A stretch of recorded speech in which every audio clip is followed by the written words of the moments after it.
بسم اللہ الرحمن الرحیم۔ قرآن کی تلاوت کا معجزہ۔ فضائل قرآن۔ جب صبح ہوئی تو انہوں نے نبی صلی اللہ علیہ وسلم کو بتایا تو آپ صلی اللہ علیہ وسلم نے فرمایا، ابن حذیر پڑھ۔ ابن حذیر تم پڑھتے رہتے؟ انہوں نے عرض کیا، اللہ کے رسول، مجھے اندیشہ ہوا کہ اگر میں پڑھتا رہتا تو وہ یحییٰ کو رون ڈالتا، کیونکہ وہ اس کے قریب تھا، لہذا میں اس کی طرف متوجہ ہو گیا۔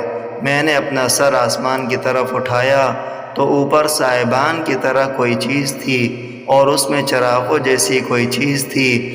میں باہر نکلا حتیٰ کہ میں نے اس روشنی کو نہ دیکھا۔ آپ صلی اللہ علیہ وسلم نے فرمایا، تم جانتے ہو وہ کیا تھا؟ انہوں نے عرض کیا، نہیں۔ فرمایا، وہ فرشتے تھے جو تمہاری آواز کے قریب آ گئے تھے۔